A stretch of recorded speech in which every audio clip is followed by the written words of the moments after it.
எங்களால முடிஞ்சது அந்த பொண்ணுக்கு செய்யறோம். எல்லாம் பேசி முடிச்சாச்சு, பத்திரிகை எழுதியாச்சு, சேஷாசலத்துல கல்யாணம் பண்ண முடியும். இல்ல இல்ல, இது கன்னிகாதான திருமணம். எங்க நாட்டிலேயே நடக்கட்டும். சீனிவாசன் நீங்க அழைச்சிட்டு வாங்க, நீங்க ₹1 செலவு பண்ணலாம். என்ன அவர் தான் குறியில சொல்லிட்டு இருக்காருல்ல, இருக்கு குறியா சொல்லிட்டாரு. இருக்க இடம் இல்லை, உண்ண உணவில்லை, எல்லாத்தையும் சொல்லிட்டாரு. முழுக்க உடை இல்லை, அதனால பொண்ணு இல்லைன்னு சொல்லிட்டாதீங்க. அதனால நீங்க ஒண்ணும் கஷ்டப்பட வேணாம். பிள்ளையை கூப்பிட்டு இங்க வாங்க, கன்னிகாதானமா என் பொண்ணை கல்யாணம் பண்ணி வச்சார். ஆனால் அதற்கு சீனிவாசன் ஒற்றுக்கொள்ளவில்லை. பொண்ணை அழைச்சிட்டு திருமலைக்கு வாங்க, என்னால என்ன முடியுமோ திருமலையில ஏற்பாடு பண்றேன். இந்த திருக்கல்யாணம் 10வது திருமலையில் நடக்கட்டும். சீனிவாசா, ஒண்ணுமே கையில் இல்லையே ஐயா, எப்படி நம்ம திருக்கல்யாணம் பண்றது? குபேரனை அழைச்சு முனிவர் எல்லாம் குமாரா, பெருமான் லட்சுமி தேவியை விட்டு பிரிந்த காரணத்தினால செல்வம் இல்லாமல் போச்சு. அதனால அவர் பிரிந்திருக்கிறார். ஆகவே நீங்க ஒரு கடன் ஊற்றினா நல்லா இருக்கும். கடன் கல்யாணத்துக்கு கடன் எவ்வளவு பணம் வச்சிருங்க. கல்யாணம்னு வச்சுட்டோம்னா சும்மாவாவது கை மாத்தா ஒரு ₹10 வாங்கினாதான் கல்யாணம் நடக்கும். கடன் வாங்கினாதான் கல்யாணம். ஏன்னா சீனிவாசர் கல்யாணமே கடல்ல தான் நடந்துச்சு. குபேரன் பார்த்தார், நான் பணம் கொடுக்கறதுக்கு ஒரு பிரச்சனை இல்லை. எவ்வளவு 16,000 வராது, 16,000 வராது, 16,000 வராது, 16,000 வராது. சரி, பணம் கொடுக்குற எப்ப திருப்பி கொடுப்பீங்க? இருக்க இடம் இல்ல, வெறும் கல்லு முள்ளு பாறை, அதை நம்பி என்ன கடன் கொடுக்குறீங்க இல்லையா? ஏதாவது ஒரு வீடு இருந்தா பரவாயில்ல, சொத்து சொல்றதே பரவாயில்ல, எதை நம்பி நான் கடன் கொடுக்குறது? பட்டையும் எழுதி கொடுக்குறேன். என்ன எழுதுற? கலியுகம் முடியும் வரையில் இந்த திருக்கல்யாணத்துக்கு கடன் கொடுக்கிற குபேரனுக்கு நான் கடன்காரன். அவர்கிட்ட வாங்குற அந்த பணத்துக்கு என் கோயிலுக்கு வர பக்தர்கள் உண்டியில போற காணிக்கையை நான் வட்டியா கொடுத்துறேன். கலியுகம் முடிந்து நான் வைகுண்டம் போனோம்னா லட்சுமியோடு சேர்ந்து வாழும்போது அசல செட்டில்மெண்ட் பண்ணிடுறேன் இல்லையா? லட்சுமி தேவி வராம அசல் கொடுக்க முடியாது. இருக்கிற வரைக்கும் வட்டி கட்டலாம் இல்லையா? வட்டி தான் கொடுப்பீங்க ஐயா, நீங்க வட்டி கொடுத்தாலே போதும். அழகாக பட்டயம் எழுதி கொடுத்து 16,000 வராத குபேரத்தை கடன் வாங்கி 10வது அம்மையாரை அலங்கரித்து சேஷாசலம் அழைத்து வந்து திருமலை என்னும் திருப்பதி சேத்திரத்திலே சீனிவாசருக்கும் பத்மாவதிக்கும் அற்புதமான திருக்கல்யாண வைபவம் 33 கோடி தேவர்களும் திருப்பதியிலே வெங்கடத்திலே ஒன்று சேர திருக்கல்யாண வைபவம் இனிது நடந்திருக்கிறது. இப்ப வெங்கடாஜலபதியுடைய வரலாறு 10ல ஒரு 2 பங்கு தான் உங்களுக்கு சொல்லியிருக்கேன். 8 பங்கு இருக்குது அதுல கதை. அதெல்லாம் சொல்றது நமக்கு நேரம் இல்லை. இருந்தாலும் சீனிவாசன் கல்யாணத்தை முறையாக நிறைவு செய்திருக்கிறோம். இங்க அற்புதமாக சிவாச்சாரியா பெருமக்கள் வந்து திருக்கல்யாணம் நேரத்தோடு நடக்கணும். நான் என்னைக்கு சொல்றதுதான், கடவுளுக்காக தான் நாம காத்திருக்கணும், நமக்காக கடவுள் காத்திருக்க கூடாது. அதனால அடியன்கள் நிகழ்ச்சியின் தலைவரை நிறைவு செய்து நாளைய தினம் திரௌபதி திருக்கல்யாணம், நலாயினி சரித்திரமும் திரௌபதி திருக்கல்யாணமும் என்ற தலைப்பில் நாளைக்கு நிகழ்ச்சி நடைபெறும். அருமையாக பாண்டவரை இந்த ராஜாக்களை மறந்து 50க்கும் தேவி அழியா பத்திரிகாய் வாழ்ந்த அன்னை பாஞ்சாலி அம்மையாருடைய வரலாறு நாளை. பாஞ்சாலி அம்மன் திருக்கல்யாணம், அக்னியிலே தோன்றிய அழகு பாவை திருக்கல்யாணம் நாளைக்கு. ஏன்னா இந்த வரலாறுகள் நாளைக்கு நடக்க போகுது. அதை தொடர்ந்து நாளை மறுநாள் மீனாட்சி திருக்கல்யாணம். இந்த மீனாட்சி திருக்கல்யாணத்தின் போது நேற்றே சொல்லியிருக்கிறோம், அருமை தாய்மார்கள் மாங்கல்யம் மாற்றுகிறவர்கள். இந்த கல்யாணம் நடந்து அம்பாளுக்கு மாங்கல்யம் சூடுகிற போது நம்முடைய மாங்கல்யத்தை மாற்றி அமைப்பது மீனாட்சி திருக்கல்யாணத்துல ஒரு சிறப்பு. மதுரையில போய் மீனாட்சி கல்யாணம் பார்த்தா அந்த சிறப்பு என்னன்னா மாங்கல்யம் மாற்றிக்கொள்வது. வீட்டுல எத்தனை உருவம் இருக்குதோ ஒரு மஞ்சள் கயிறு கட்டுங்க, இந்த உருவெல்லாம் எடுத்து கைப்பிட புதுசா நல்லா அழகா பொறுமையா கோர்த்து பத்திரமா கொண்டு வாங்க. சரியாக அம்மனுக்கு மங்கல்யம் சூடுகிற போது இந்த மங்கல்யத்தை கழுத்தில் அணிவித்துக் கொண்டு நீங்கள் அந்த பழைய மங்கல்யத்தை எடுக்கலாம். மங்கல்யம் மாற்றுதல் அப்படிங்கிறது மீனாட்சி திருக்கல்யாணத்துல மிக சிறந்த வழிபாடு. அருமை தாய்மார்கள், அதை நாளை மறுநாள் அது நடக்கும். நாளைய தினத்தில் அருமையாக பாஞ்சாலி அம்மன் திருக்கல்யாணத்தின் போது எலுமிச்சம் கனி வழங்குகிற வழக்கம் உண்டு. கோயில்ல பழம் வாங்கி வச்சிருப்பாங்க.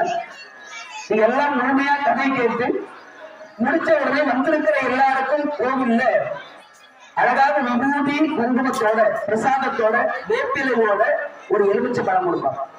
நாளைக்கு பழம் வாங்கணும். ஒரு சில இடங்கள்லாம் இந்த பழம் காசு நிர்ணயம் பண்ணுவாங்க. 100 ரூபாய், 150 ரூபாய், 200 ரூபாய், 500 ரூபாய் ஒரு பழம். நம்ம அதெல்லாம் செய்யல. கொடுக்கணுன்ற ஆசையில நம்ம கோயில் அதை ஏற்பாடு பண்ணிருக்காங்க நாளைக்கு. ஆனா வாங்கும் போது நம்ம சும்மா வாங்கக்கூடாது. உங்களுக்கு என்ன விருப்பமோ, வெறும் 10 ரூபாய் இருந்தா கூட பரவாயில்ல, கொடுத்துட்டு பழக்கலை. 10 ரூபாய் கொடுக்குறீங்களா, 50 கொடுக்குறீங்களா, 100 கொடுக்குறீங்களா, அது உங்க விருப்பம். அது அத்தனையும் அம்பாளுக்கு சேரும். நீங்க கொடுக்குற பணம் சரி. அந்த பழத்தை வாங்கி என்ன பண்றது? பழம் வாங்குறதுக்கு முன்ன எதுக்காக நீங்க பழம் வாங்க போறீங்கன்றத முடிவு பண்ணி என்ன வேணும் உங்களுக்கு, என்ன பிரார்த்தனை? என் குழந்தைக்கு நல்ல மாப்பிள்ளை வேணும். பிரச்சனை இல்லை, 90 நாள் டைம், 3 மாசம். அதுக்குள்ள நல்ல மாப்பிள்ளை வருவாங்க, கல்யாணம் நல்லபடியா முடியும். மணமகள் வேணும், வியாபாரம் வேணும், உடம்புல ஏதாவது நோய் இருக்கு, அந்த நோய் எதுவாயினும் ஏதாவது ஒரு பிரார்த்தனை மனசுல நினைச்சுங்க, குழம்பாதீங்க. தெளிவா முடிவு பண்ணிட்டு பழத்தை வாங்குங்க. எதுக்காக நீங்க பழம் வாங்குறீங்க அதை நினைச்சு அந்த பழத்தை வீட்டு கொண்டு போய் ஒரு மஞ்சள் துணியில விபூதி குங்குமம் வேப்பலையோட அந்த பழத்தை வச்சு ஒரு நோண்டா காயும் அது கூட வச்சு முடி போட்டு பூஜை அறையில வைங்க. உங்க பிரார்த்தனை எதுவானாலும் சீக்கிரம் நடக்கும். நடக்கிற வரைக்கும் அது பூஜை அறையிலே இருக்கட்டும். அது நடந்து முடிந்த பிறகு அந்த முடியை கொண்டாந்து நம்ம அம்மா முடியில படியில கொடுத்துரும். நீங்க நினைச்சது உங்களுக்கு பிரார்த்தனை நிறைவேற போச்சுன்னா நிறைவேற வரைக்கும் உங்களுக்கு பலன் இருக்கட்டும். நிறைவேறதுக்கு அப்புறம் அந்த பழத்தை கொண்டு வந்து மகாசக்தி மாரியம்மன் மடியில வச்சிரு என்று சொல்லிக்கொண்டு இது நாளை நடக்கக்கூடிய நிகழ்ச்சி. நாளை மறுநாள் மீனாட்சி திருக்கல்யாணத்துல மங்கல்யம் மாற்றிக் கொள்ளுகிற நிகழ்வு நடைபெறும். அருமை தாய்மார்கள் விருப்பமுள்ளவர்கள் அதை நாளை மறுநாள் நிறைவேற்றிக் கொள்ளலாம் என்று சொல்லிக்கொண்டு இங்கே சுகாச்சார பொதுமக்களுக்கு வழிவிட்டு இன்றைய உதவியாளர்களுக்கு நன்றி பாராட்டி வழங்கி நிகழ்ச்சியை நிறைவு செய்வோம். அது இன்னும் விளைகிறோம் அந்த பிரிவுகளை செல்லாத்தா செல்ல மாறியத்தா இந்த சிந்தையில் வந்து அருகில் ஆடி நில்லாத்தா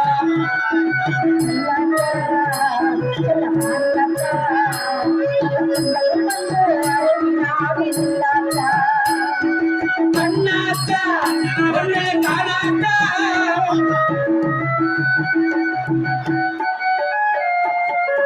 அண்ணாத்தா ஒன்னே காணாத்தா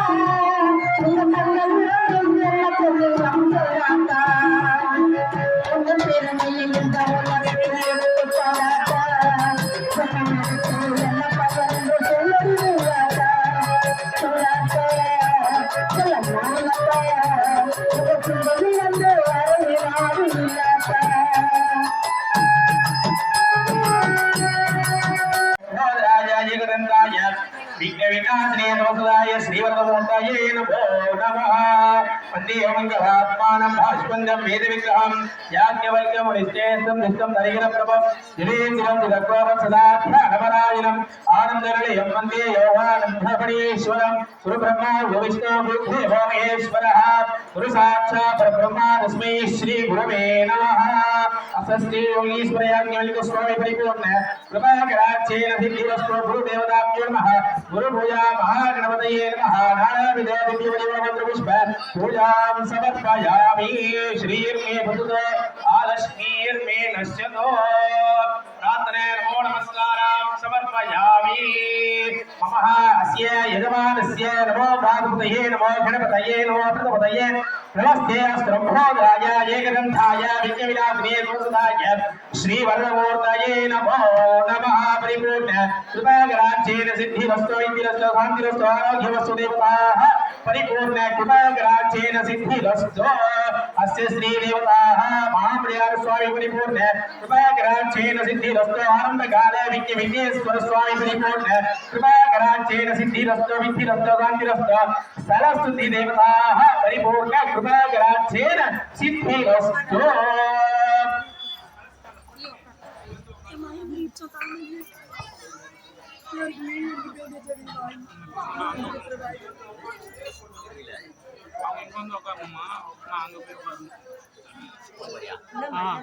தெரியாது ஆப்போசிட்ல देवताः परिपूर्णे उपागराक्षेण सिद्धिरस्तु मम अस्य यजमानस्य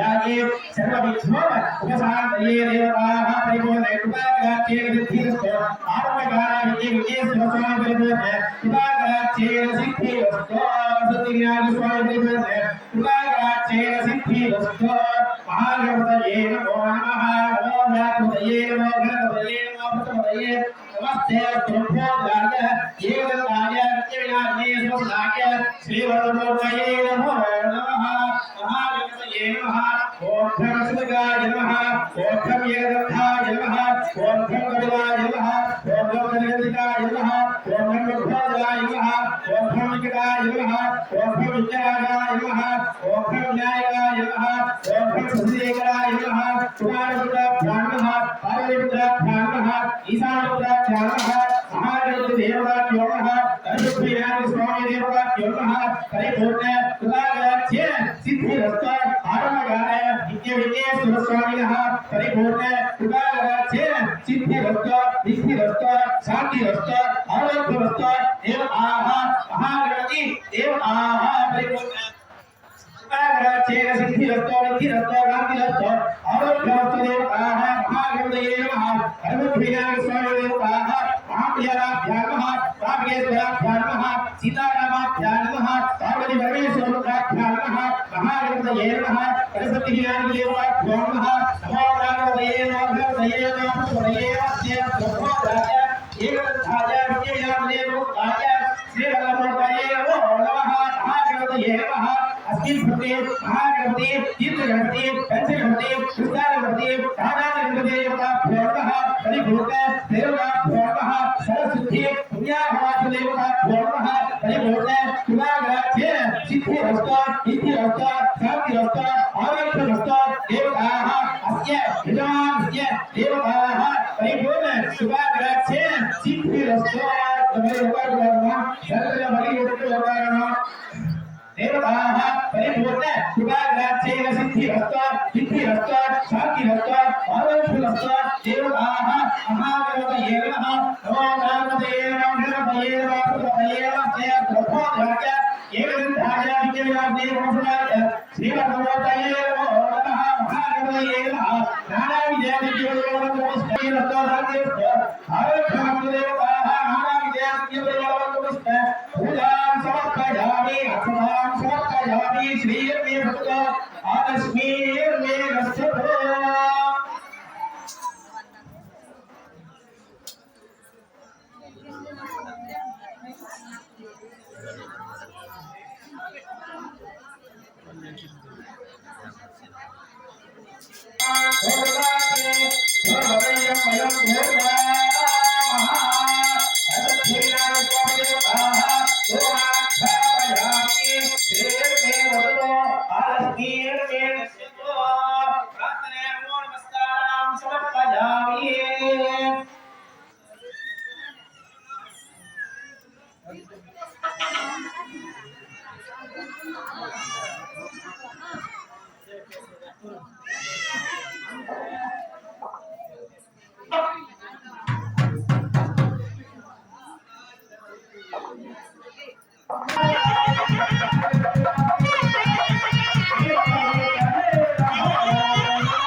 यदच्चसे यो वश्चिमता भवरदस्यस्य वाजे देवनाः